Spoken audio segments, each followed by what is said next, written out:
ஆண்டவராகிய இயேசு கிறிஸ்துவின் நாமத்தினாலே இந்த காலை வேளையிலும் ஜாய் டிவி மூலமாக தேவனின் மகிமையின் நேரம், காட்ஸ் க்ளோரி டைம் என்கிறதான இந்த நிகழ்ச்சியை பார்க்கும்படியாக கடந்து வந்திருக்கிற ஒவ்வொருவரையும் நான் வாழ்த்துகிறேன், வரவேற்கிறேன். நான் பாஸ்டர் குணசேகரன், ஷெகினா க்ளோரி தீர்க்கதரிசன சபை, Shekinah glory prophetic church, Velachery, Chennai, புதிய 10, மர்ஃபதாஸ் ரோட், டாக்டர் சீதாபதி நகர், வேளச்சேரி, சென்னை 42 என்ற இடத்திலே பல வருடங்களாக ஆண்டவருடைய ஊழியத்தை செய்து வருகிறோம். இந்த நிகழ்ச்சியை பார்க்கும்படியாக உங்கள் ஒவ்வொருவரையும் தேவன் தாமே ஆசீர்வதித்து காத்து நடத்துவாராக. தொடர்ந்து நிகழ்ச்சியை பாருங்கள். கர்த்தருடைய கிருபையும் சமாதானமும் உங்கள் ஒவ்வொரு மேலும் தங்கியிருப்பதாக. ஆமென். எல்லாம் எடுத்துக்கொள்ளுங்கள். மீகா தீர்க்கதரிசன புஸ்தகம் 4வது அதிகாரம் 13வது வசனம். மீகா தீர்க்கதரிசன புஸ்தகம் 4ஆம் அதிகாரம் 13வது வசனத்திற்கு நேராக உங்கள் கவனத்தை திருப்பும்படியாக அன்பாக கேட்டுக்கொள்கிறேன். இங்கே நாம் பார்க்கும் பொழுது, அங்கே மீகா 4ஆம் அதிகாரம் 13ஆம் வசனத்தை பார்க்கும் பொழுது, அங்கே நாம் பார்க்கிற காரியம், எழுந்து போரடி சீயோன் குமாரத்தியே, நான் உன் கொம்புகளை இரும்பாகவும் உன் குளம்புகளை வெண்கலமாகவும் மாற்றுவேன். வாசிங்க. நீ அநேக ஜனங்களை நொறுக்கி போடுவாய், அவர்கள் தேடி சேர்த்ததை நீ கர்த்தருக்கென்றும்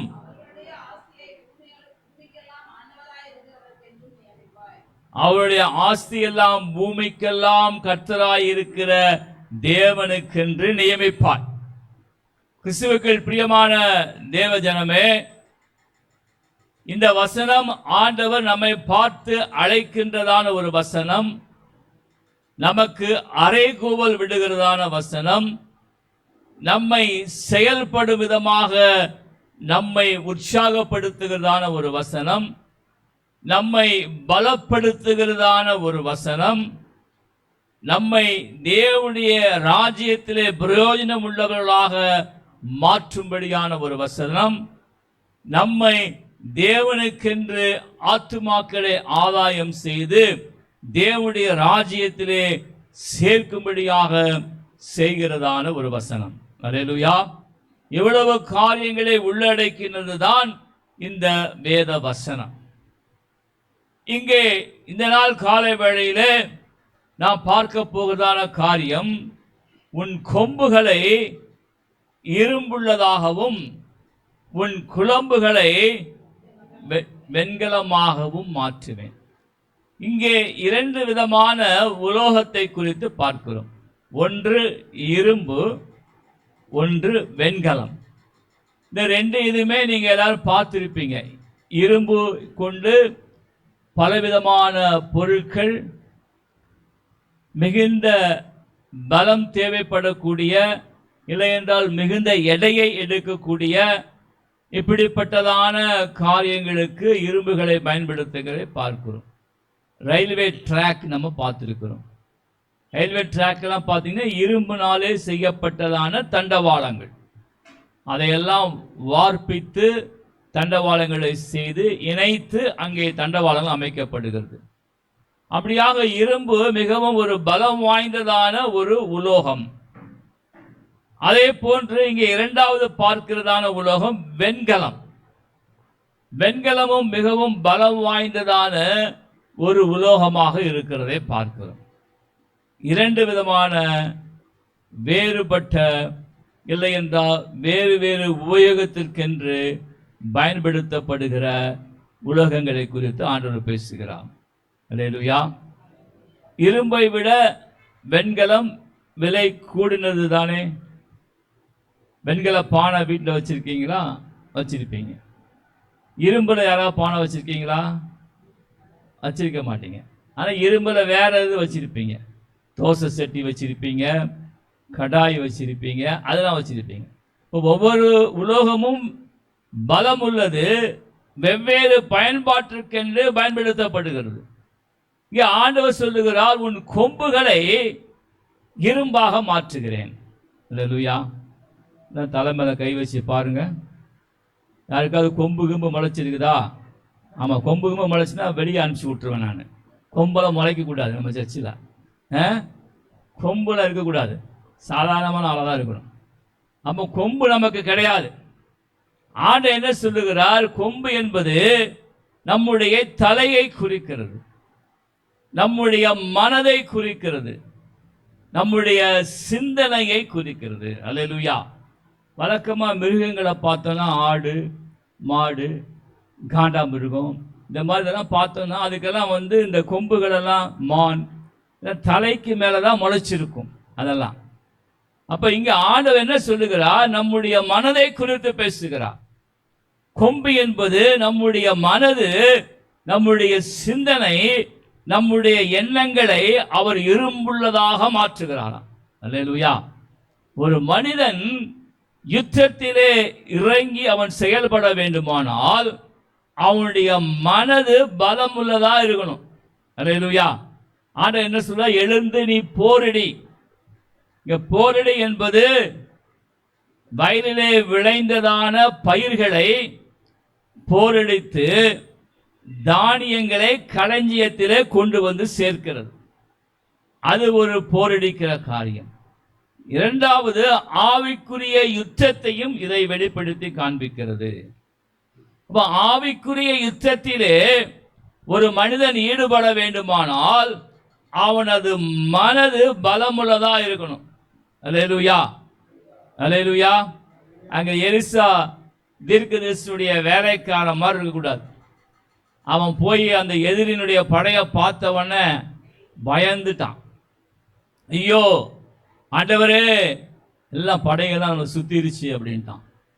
இப்போ நம்முடைய வாழ்க்கையிலே யுத்தத்திலே ஈடுபட வேண்டுமானால் நம்முடைய சிந்தனை பலமுள்ளதா இருக்கணும், நம்முடைய எண்ணங்கள் பலமுள்ளதா இருக்கணும், நம்முடைய நினைவுகள் பலமுள்ளதா இருக்கணும்.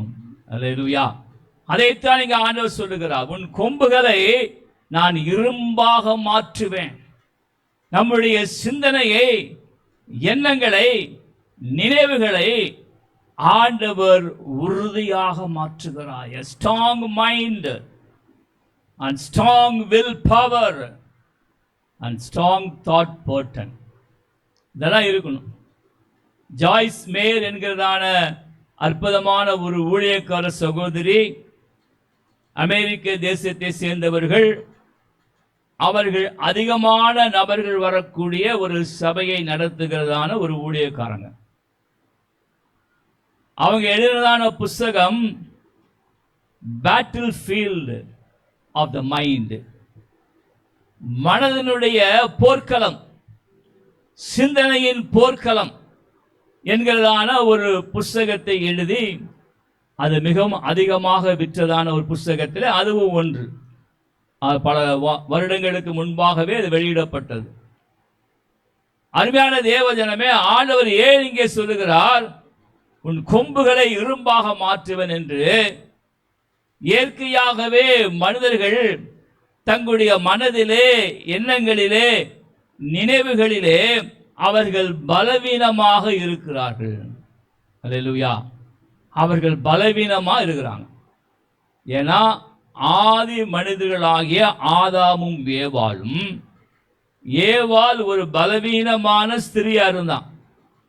அதனால பிசாசாகிய சாத்தான் ஏவாள் இடத்துல லெகுவாக ஏமாத்திட்டான். ஏன்னா அவங்க பலவீனமா இருந்தாங்க. அவங்க சிந்தனையில, அவங்க எண்ணத்தில அவங்க she was very weak. அவங்க பலவீனமா இருந்ததுனால பிசாசு சொன்னதை அப்படியே ஏற்றுக்கொண்டார்கள். ஓஹோ, அப்படி இருக்குமோ, இவன் சொல்றதான் சரியோ என்று சொல்லி அதை ஏற்றுக்கொண்டார்கள். அருமையான தேவஜனமே, நம்முடைய வாழ்க்கையிலே, நம்முடைய சிந்தனையிலே நாம் பலவீனம் உள்ளவர்களாய் இருக்கக்கூடாது. நம்முடைய எண்ணங்களிலே பலவீனம் உள்ளவர்களாய் இருக்கக்கூடாது. கடந்த நாட்களிலே ஊழியம் செய்கிற ஒரு சகோதரிடத்தில் பேசிக் கொண்டிருந்தேன். அவங்க சொன்னாங்க, பிரதர், என் வீட்டு வாசல்ல ஒரு உருவம் நிற்குது பிரதர். சரி, என்ன நின்று போட்டோம், அது பாட்டு நின்று போட்டோம், நம்மளால என்ன பண்ண போகுது? இல்லை, அது ஏதோ ஒரு தீங்கு செய்யும். இப்படி அவருடைய எண்ணங்களிலே அவங்க பலவீனமாக இருக்கிறபடினாலே இப்படிப்பட்டதான காரியங்களை பார்க்கும் பொழுது அவர்களுக்குள்ளாக பயம் வருகிறதை பார்க்கிறோம். அல்லேலூயா, அல்லேலூயா. நம்முடைய வாழ்க்கையிலே, நம் மனதிலே, சிந்தனையிலே, எண்ணங்களிலே பலவீனமாய் இருக்கக்கூடாது. ஆகவே ஆண்டவர் சொல்லுகிறார், உன்னுடைய கொம்புகளை நான் இரும்புள்ளதாக மாற்றுவேன். பாஸ்டர் அம்மாலாம் அப்படி ரோட்ல போகும்போது ஓப்பன் ஐஸ்ல பார்ப்பாங்க. கண்ணை மூடிட்டு இல்லை, கண்ணை திறக்கும் போதே என்ன ஆவி அந்த ரோடு நடந்து போகுது, இந்த மனுஷனுக்கு பின்னாடி என்ன ஆவி அவனை பின்பற்றுது, ஒரு வீட்டுக்குள்ளே போனால் இந்த என்ன ஆவி இந்த வீட்டில் இருக்குது, இல்லை ஓப்பன் ஐஸில் பார்ப்பாங்க. அதை பார்த்து ஐயோ இந்த ஆவி போகுதே அப்படின்னா பயந்துட்டு இருக்க முடியுமா? நம்ம உலகத்தில் நிறைய அசுத்த ஆவிகள் அலைந்து கொண்டு தான் இருக்கும், நிறைய அசுத்த ஆவிகள் சுற்றி கொண்டு தான் தெரியும். அதை பார்த்து நாம் பயந்து விடக்கூடாது. என்ன பார்த்தோம்? அவளோடு இருக்கிறவரை பார்க்கிலும் நம்மோடு இருக்கிறவர்கள் அநேகர். அல்லேலூயா. அந்த தீர்க்கதரிசி சொன்னது போலவே நம்மோடு கூட இருக்கிறவர்கள் அநேகர். அவனை சும்மா சுத்தி திரிறான்.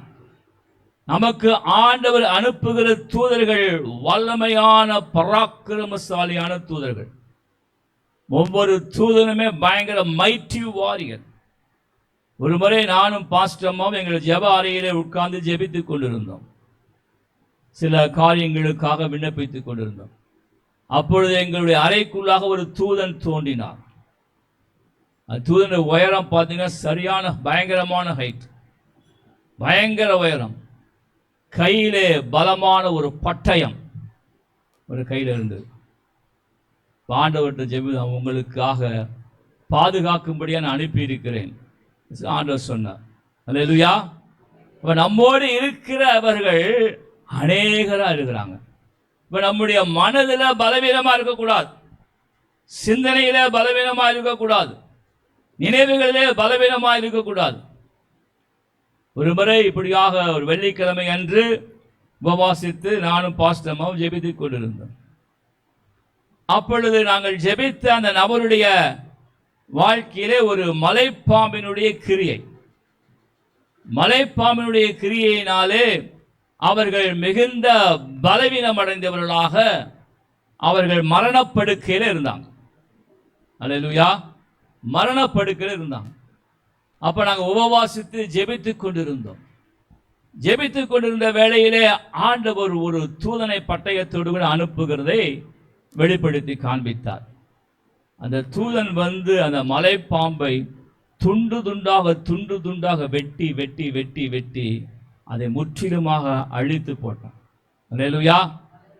நாங்கள் ஜெபம் செய்தோம், அவர்களுக்காக தேவனிடத்திலே முறையிட்டு விண்ணப்பம் செய்தோம். ஆண்டவர் ஒரு தூதனை அனுப்பி அந்த மலைப்பாம்பினுடைய கிரியைகள் எல்லாம் அழித்து போட்டார். அல்லேலூயா.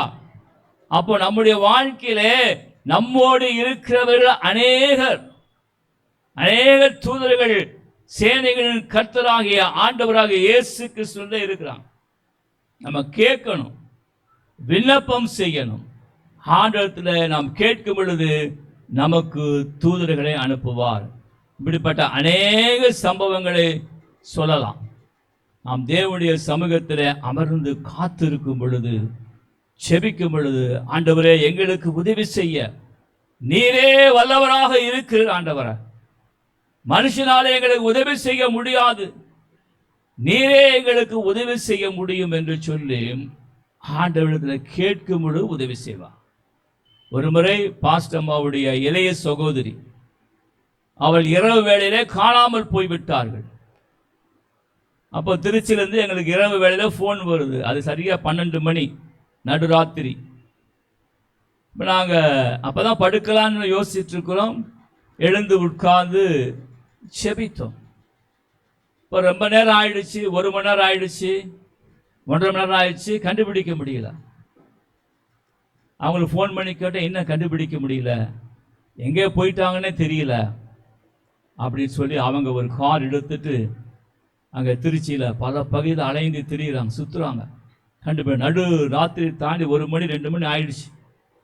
இப்போ ஆண்டவரத்தில் கேட்ட, ஆண்டவரே எங்களுக்கு உதவி செய்ய வருவதும் இல்லை, ஆண்டவரை நீர் உதவி செய்யும், எப்படியாவது நீர் கண்டுபிடித்து கொடும் என்று சொல்லி நாங்கள் ஊக்கமாக ஜெபித்தோம். அப்போ சரியாக அந்த சகோதரி ஒரு டீ கடை அருகிலே நின்று டீ அருந்தி கொண்டிருப்பதை ஆண்டவர் வெளிப்படுத்தி காண்பித்தார். அதே போன்று பாஸ்டம்மாவுடைய அக்கா அவர்கள் அந்த தேடிக்கொண்டிருந்த நபர்கள் கரெக்டாக அந்த டீ கடைக்கிட்ட போய் அவரை கண்டுபிடித்து அவர்கள் மீண்டுமாக கூட்டிக் கொண்டு வர தேவன் உதவி செய்தார். அல்லேலூயா. இப்ப தேவன் நமக்கு உதவி செய்ய வல்லவராக இருக்கிறார். ஆண்டவர் நிறைய இடத்துல போய் கேட்கிறார், சுக வேண்டும், ஆரோக்கியம் வேண்டும், விடுதலை வேண்டும், அற்புதம் வேண்டும், அதிசய வேண்டும் என்று சொல்லுகிற இடத்துல கேட்கிறார். நான் உனக்கு இது செய்ய வல்லமை உண்டு என்று நீ விசுவாசிக்கிறாயா? அல்லேலூயா. அவருக்கு தெரியாதா? இயேசுவுக்கு தெரியாதா அவர் எவ்வளவு பெரிய தேவன்? அண்ட சராசரங்களை படைத்த தேவன். சகல ஜீவராசிகளும் உண்டாக்கப்பட்டதெல்லாம் அவராலேயே உண்டாக்கப்பட்டிருக்கிறது. ஆனால் ஆண்டவர் கேட்கிறார், நான் உனக்கு இதை செய்ய வல்லமை உண்டு என்று சொல்லி நீ விசுவாசிக்கிறாயா?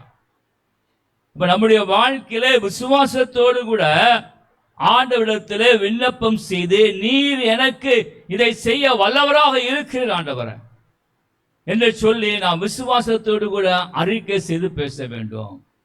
அது என்ன தேவையா வேண்டுமானால் இருக்கலாம், எப்படிப்பட்ட காரியமாய் வேண்டுமானால் இருக்கலாம், ஆண்டவர் செய்ய வல்லமையுள்ளவராக இருக்கிறார்.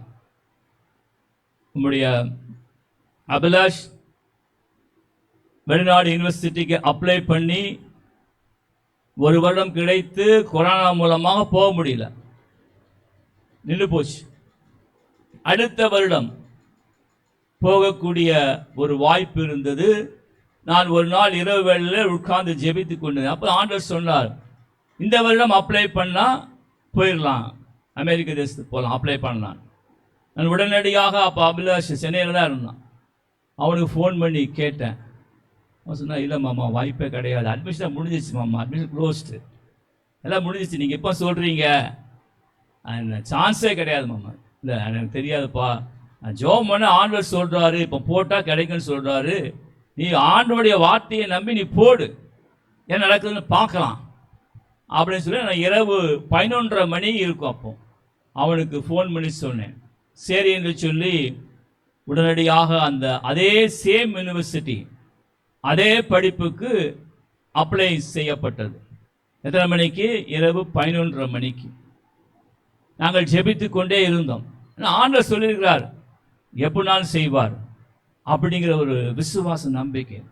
சரியாக 1:30 மணிக்கு அபிலாஷ்லேருந்து ஃபோன் வந்தது, மாமா அந்த யூனிவர்சிட்டியில் அட்மிஷன் கொடுத்துட்டாங்க, அப்ளிகேஷன் நாங்கள் எடுத்துக்கிறோம், நீங்கள் நாளைக்கு காலையில் போய் ஒரு சாம்பிளுக்கு $100 ஏதோ ஒரு பணம் போய் கட்டுனா போதும், நீங்கள் சேர்ந்துக்கலாம் சொல்லி எனக்கு மெயில் வந்துருச்சுன்னு சொல்லி சரியாக 1:30 மணிக்கு 2 மணி நேரத்தில் ஆண்டவர் பெரிய அற்புதத்தை செய்து விட்டார். அல்லேலூயா. இப்போ ஆண்டவரிடத்தில், ஆண்டவரே நீர் இதை செய்ய எனக்கு செய்ய வல்லமையுள்ளவராய் இருக்கிறீர், விசுவாசத்தோடு கூட அறிக்கை செய்து நாம் நம்பிக்கையோடு கூட அறிக்கை செய்து பேச வேண்டும், அபியாசப்படுத்த வேண்டும், செயல்பட வேண்டும். நிறைய பேர் செயல்பட மாட்டாங்க. ஆண்டவர் என்னதான் சத்தம் போட்டு அவங்க சொன்னா கூட, ஐயோ எனக்கெல்லாம் ஒன்றும் நடக்காது பாஸ்டர், அவங்களுக்கு நடக்கும், பக்கத்தில் இருக்க நடக்கும், ஏற்ற வீட்டுக்கு நடக்கும், எனக்கு நடக்காது. இவங்களுடைய விசுவாசம் அப்படிப்பட்ட விசுவாசம், எல்லாருக்கும் நடக்கும், எனக்கு நடக்காது. அப்படி அல்ல. ஆண்டவர் வசனம் மிகவும் தெளிவாக சொல்லுகிறது, அவர் பட்சபாதம் உள்ள தேவன் அல்லவே. அல்லேலூயா. அவர் பட்சபாதம் உள்ள தேவனே கிடையாது. He is not a partial God.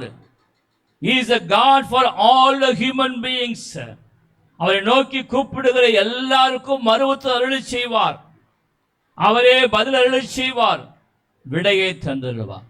அப்போ நம்முடைய மனது பலவீனமாய் இருக்கக்கூடாது, சிந்தனை பலவீனமாய் இருக்கக்கூடாது, நம்முடைய இருதயத்தில் தோன்றுகிற எண்ணங்கள் பலவீனமாய் இருக்கக்கூடாது. அவன் ஆண்டவர் சொல்லுகிறார், உன்னுடைய கொம்புகளை நான் இரும்பாக மாற்றுவேன். அப்படியானால் நம்முடைய மனதை